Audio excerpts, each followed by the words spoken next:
ரொம்ப நாளைக்கு அப்புறமா ஹஸ்பண்ட் கிச்சனுக்குள்ளே வந்து ஸ்வீட் பண்ணி தரேன்னு சொன்னாங்க. என்ன ஸ்வீட்னு பார்க்கலாம் வாங்க.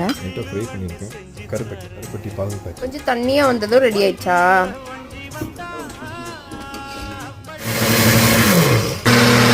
கருப்பட்டி பாகு காய்ச்சி கருப்பட்டிலாம் கொஞ்சம் உடையணுங்களா, அதனால சுற்றி விட்டு உடைக்கிறேன். ஓகே பண்ணுறீங்க.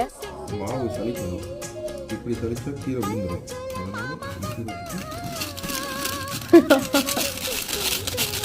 இந்த ட்ரிக்ஸ்லாம் நீங்கள் இன்ஸ்டாகிராம் பார்த்துட்டேன். ஃபைன் பேஸ்ட்டு கொஞ்சம் கொரகொரப்பாக இருக்குண்ணே. பச்சரிசி, உளுந்தம்பருப்பு, பாசிப்பயிறு இது எல்லாம் சிம்மில் வச்சு நல்லா வறுத்து எடுத்துக்கோங்க. எடுத்த பயிறு எல்லாத்தையும் கொஞ்ச நேரம் ஆற விட்டுட்டு மிக்சி ஜாரில் கொரகொரப்பாக ஃபைன் பேஸ்ட்டாக அரைச்சி வச்சுக்கோங்க. அதுக்கப்புறமா ஒரு கடாயில் நல்லெண்ணெய், சுக்கு, ஏலக்காய், ஃபைனாக அரைச்சி வச்சிருக்க பவுடர் இதெல்லாம் ஆட் பண்ணிவிட்டு கொஞ்சமாக நெய் விட்டு கொஞ்ச நேரம் கிளறிட்டே இருங்க. அப்புறமாக காய்ச்சி அதில் ஊற்றி நல்லா பால்ஸ் மாதிரி இந்த மாதிரி உண்மையான உளுந்த